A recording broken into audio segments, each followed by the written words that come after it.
habido una creciente incursión del crimen organizado en diferentes estructuras del Estado.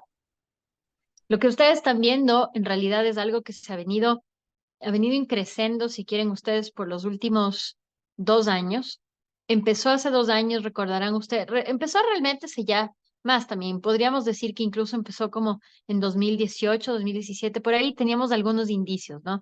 Recordarán, por ejemplo, el tema del secuestro y asesinato de los 3 periodistas de Diario El Comercio en Frontera, donde fue la primera vez que nos enfrentábamos, digamos, a acciones que se identificaban por un grupo armado que operaba en Ecuador.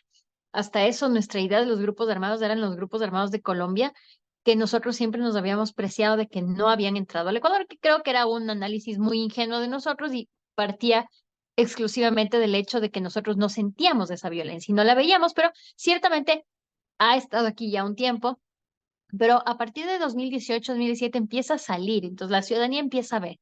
Este es un primer momento. Un segundo momento son las masacres carcelarias que ocurren entre 2020 y 2022, que hacen que se declaren algunos estados de emergencia. Y ahí en estas matanzas carcelarias, al principio se decía de manera bastante ligera que eran líos de bandas, líos entre personas privadas de libertad. Y ya luego, gracias a la investigación de un medio de comunicación, que para su mala suerte empieza a tener relaciones demasiado cercanas con estos grupos, ya es fácil identificar quiénes son los lobos, quiénes son los choneros, quiénes son los tiguerones, con qué grupos de delincuencia organizada internacional trabajan estos, quiénes trabajan con los de Sinaloa, quiénes trabajan con grupos armados, con grupos, perdón, de delincuencia colombiana, etcétera, etcétera. Entonces, aquí es importante saber, digamos, que el tema eh, lo que ocurre ahora es un desbordamiento. Hay un desbordamiento que toca dos aristas. La primera arista es la arista de la seguridad ciudadana y la segunda arista es la de lo institucional político, porque luego, gracias a investigaciones periodísticas, empieza a evidenciarse que estos grupos tienen incidencia en el ejercicio de lo público. ¿Cómo se evidencia esto? Por ejemplo, con escándalos de corrupción que involucraban a narcotraficantes, a personas involucradas en lavado de dinero, pero que también estaban involucradas, por ejemplo, en procesos de compras públicas de medicinas durante la pandemia de carácter por lo menos cuestionable, que han incidido en procesos de selección de autoridades y que el momento que son capturados, y esta es la parte más grave para el tema de la justicia, incidencia amplia que se evidencia en un caso que hace poco se inició en juicio por parte de la Fiscalía.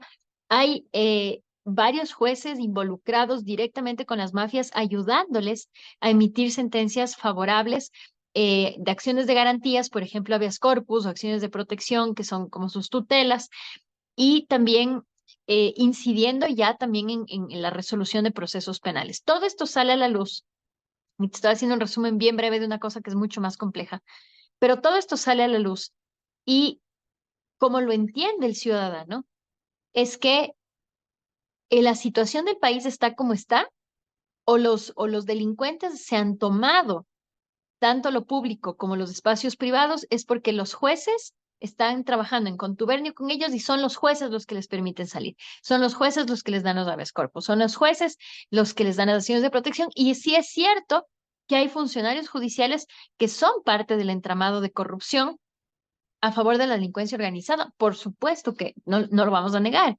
Pero el problema es que esto comunicacionalmente se ha manejado tan mal que en el imaginario público todos los jueces están conchavados con los delincuentes o la justicia no sirve porque la justicia solo sirve a los delincuentes.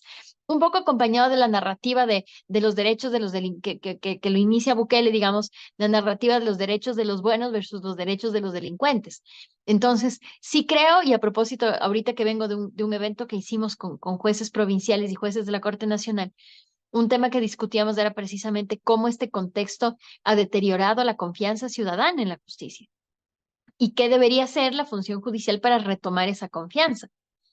Porque ciertamente hay una percepción ciudadana donde ya desde hace algún tiempo se le culpabiliza a la justicia, se le culpabiliza a la Constitución y a la Corte Constitucional también del incremento de la violencia porque hay esta percepción de que ellos favorecen a los delincuentes y que los derechos humanos aplicados en estos casos le favorecen al delincuente.